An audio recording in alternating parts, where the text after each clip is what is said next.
right, half a day, guys, and we are back with another one. It's the One Micronesia podcast. We're doing it a little differently. Of course, we know we went into quarantine and everything just completely changed. So we're doing it virtually via Zoom. Why not? So this is kind of like a comeback after COVID for the One Micronesia podcast. And of course, I've been wanting to talk with him. We've been wanting him to get him on the podcast, but then all of this happened. But this is a perfect opportunity to talk to him and the organization and stuff that they've been doing. Awesome stuff, by the way. So, ladies and gentlemen, our guest today will be Ed Wengu from the Manielu organization. Ed, welcome to the podcast, my bro. Hey, thanks for having me. Hey, anytime, man.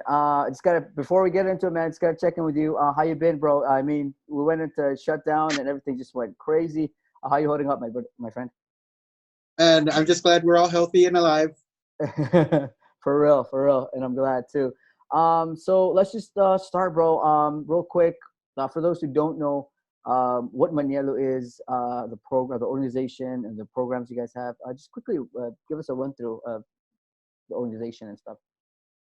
Sure. Manielu is actually formerly Big Brothers Big Sisters of Guam, where we run programs that educate and inspire and empower Guam's youth and families to change their lives for the better.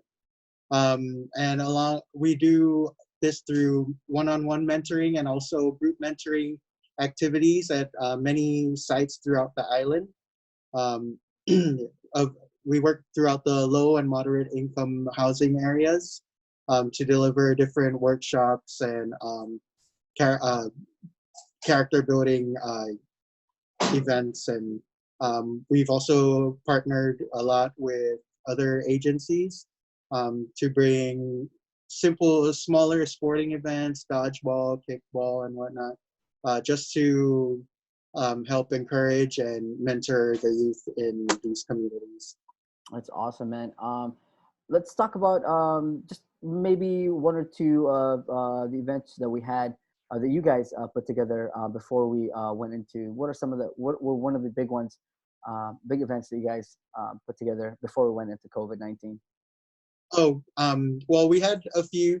One of our more popular ones is our partnership with GPD, where we put on a kickball tournament, assisted with a kickball tournament with all the elementary schools.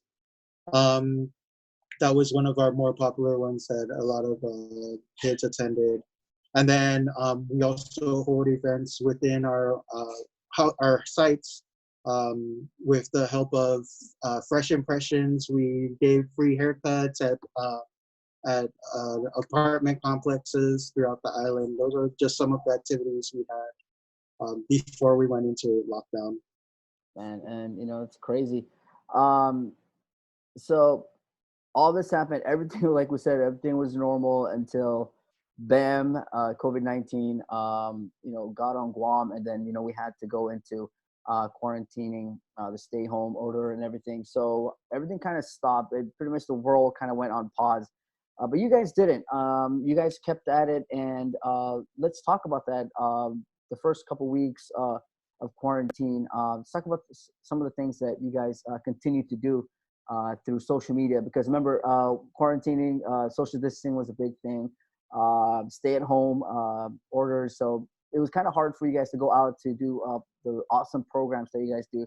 So you guys stayed in, but still helped out the community. Let's talk about some of the things that you guys did. Yeah, so like with everyone else, this whole social distancing was pretty new to us also, and especially for us because all our activities were out in the sites with all our participants.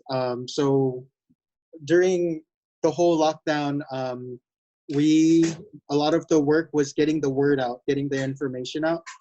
Especially here at the Micronesian Resource Center, we did a lot of translating information, putting out PSAs in Chuukese, Pohnpei, Pasayan, in languages for our brothers and sisters from the neighboring islands, so they could be aware of what's going on, and so they can also properly social distance and know how to flatten the curve of COVID. We put out PSAs, infographics. So that's where a lot of the work was. And we even partnered up with Kadu Cares to have meals brought out to families that wouldn't have access to it, because a lot of families became unemployed and didn't have access to meals. So with the help of Kadu Cares, we were able to reach our clients. And when we did deliver the meals, it was nice to just catch up with them and see how they're doing during this challenging time that nobody's really used to, and just really remind them that it's safer to stay at home, and how to just be protected. Yeah. And then we're actually planning on to moving a lot of our programs to becoming more virtual, just like this, having Zoom meetings or Facebook Lives, just to have everybody stay connected and remind them that we're still here. And as soon as everything settles, and as soon as the dust settles, then we'll be back out to our sites, just delivering the programs that we have.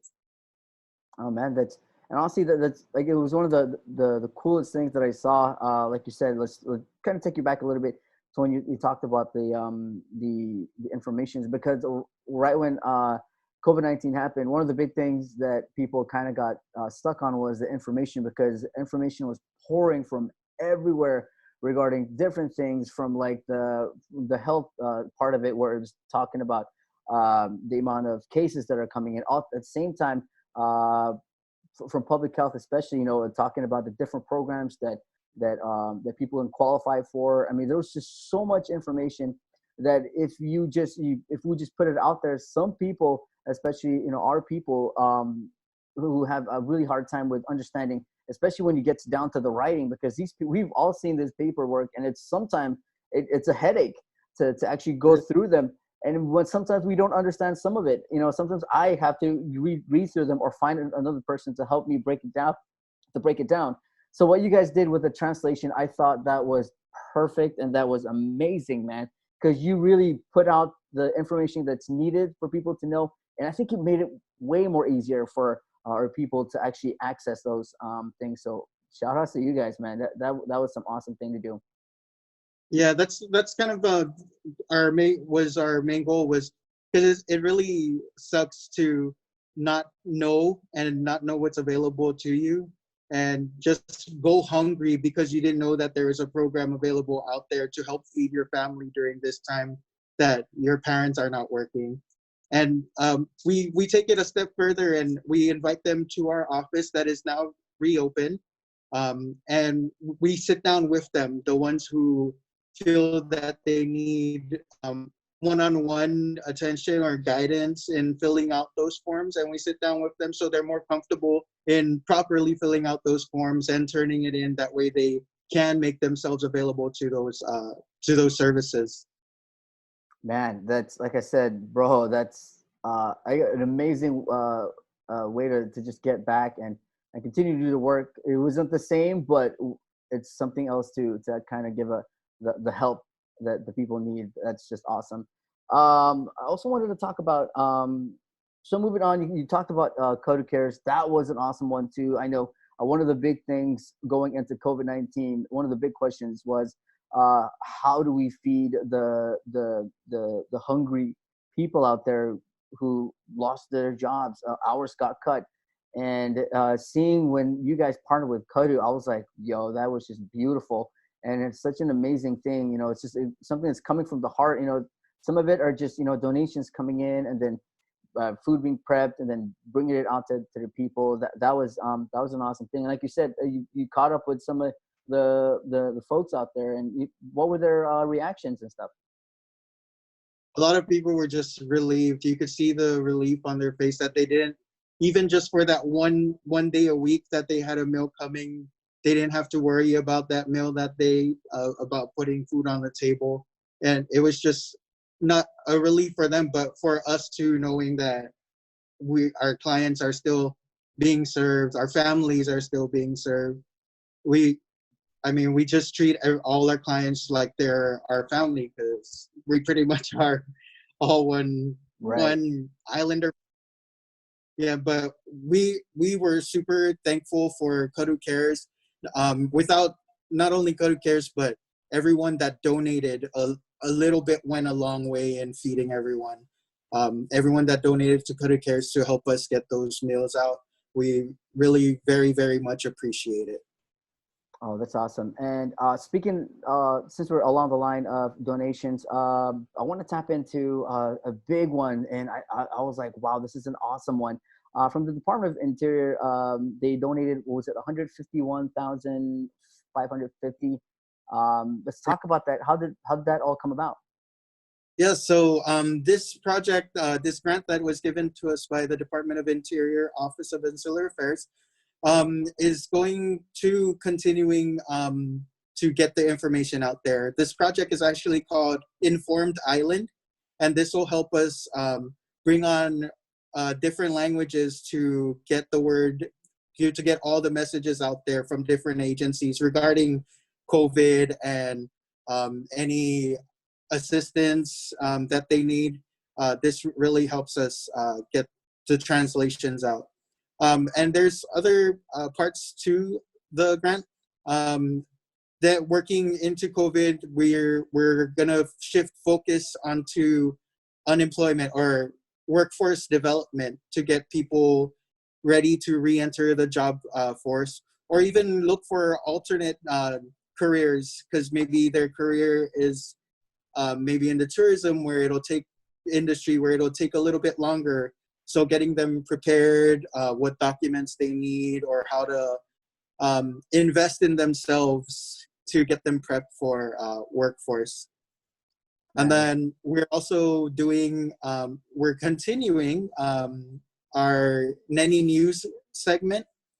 And this is where we get volunteers, younger kids, elementary to high school age, to deliver information to their peers. That way their peers are more comfortable and understand more if they hear it from somebody around their age group about coronavirus and the pandemic, just to alleviate any worries and bring it down to their level, so they understand. Wow, bro, that's really a fund that's going to do such great and awesome things, especially with the programs that you guys are have planned. Bro, that's just awesome. I just want to touch base on what are some of the questions that are maybe being sent to your DMs, or what are the top 5 questions that people are asking over and over again about, especially during COVID, that you guys have seen? So the biggest one that we probably can't answer, but we get all the time is, when is unemployment gonna start? And there are a lot just about stimulus and when would they be able to go back out? Are the beaches open? Just also, there are so many questions, but the most popular one is the PUA and Right. the different programs for the unemployment. And it's I mean, you can't blame them. These are questions that everybody has on their minds, and especially Right. when it comes to money, we know that's the number one thing right now is people are trying to get through, and some have gotten their stimulus checks, some haven't got their stimulus check. We're still waiting on. I know that the assistance from the governor, the program in Salapi, I think that was extended to, I believe, June. How was the date? Was it June 12? I think it was Right. so that too, I think you guys have already put information out there to people who want to apply. So honestly, the questions will come, and I think we get the same questions too on the radio. Right. It's like, where's the money coming? Why haven't we gotten back to work? When are we going back to normal? And honestly, the thing now is, I don't think there's ever going to be a normal. This is the normal. This It's just we got to work through it and just make it a normal, even though it's not Right. normal. So Definitely. I want to talk about uh, talk about the something you guys put out the other day. I saw it and I was like, my mind was just blown. I loved it. It was a simple video. It was the word of the day, and it was respect. Right. That was just honestly like to see a video like that come out, especially during these times that people are suffering. We're also going through a lot of criticism as well. We saw a couple weeks back when the couple of individuals got into trouble and stuff like that. So as we cruise through these hard times, I think that one word in that video you guys put out was good because you're telling people the respect in their native tongue, and I think it hits better when we say it in our own language. So that was an awesome video. Right. Thank you. Yeah, those word of the day videos are just amazing. The team does a really good job at putting them together. I mean, we're all neighbors, and it's nice to learn from one another because we're all living in the same Mhm. place. And I think respect goes a long way in all our communities here on Guam. And just knowing what the word is in for that for respect in each other's language really goes a long way in connecting us as an island community. That's awesome, bro. So I just wanted, we're pretty much wrapping up here. I see that you guys are calling. I saw on your website, and I think I saw on your Instagram too. You guys are calling for people to join your team. I think this would be an awesome time Right. to do that. So Yeah. So we're currently looking for multilingual caseworkers to join our team as a part-time caseworker. And all the information you can find on our website and on our Facebook page. That's Mr. Cost Guam. Um, the deadline to apply is on the 29th. So if you feel that you have the passion in helping people and you could speak a language or two uh, from our neighboring islands, you're more than welcome to send in your resume and take a look if you'll be a perfect fit for us. awesome, man. So before I end, I wanted to throw this one in. Uh, so we talked about all the programs that you guys have done before and during COVID, and to many, it's like don't get me wrong, like to many, you guys are COVID heroes. Uh, so thank you guys so much for all that you're doing and continue to do at Manialu and at M Cross and the different programs. But cool question. So, but who are some of your COVID heroes? Like, who do you guys look up to as your COVID heroes as well? Oh, all our frontline workers, our healthcare workers. Personally, my sister is a nurse, so I look up to her so much. And then all her coworkers at the hospital, and even gas attendants, grocery workers, everyone that was working throughout the whole pandemic and didn't stop working to just provide for the people that were in need. Those are our biggest heroes. So we thank every single one of you for doing what you do. All right. Well, Ed, before I let you go, do you have any message you want to get out there to the community? I know we talked way before, and we talked right about around the time the incidents happened. We're talking about how to put something together, and I think we'll work more and put more during with this One Micronesia podcast. But did you have a message like you want to put out there to the community, either from Manila or yourself? You want something you want to share? Yeah, I mean, we just want to put out there that this is this is a big challenge for every single one of us, no matter where you come from or what your background is.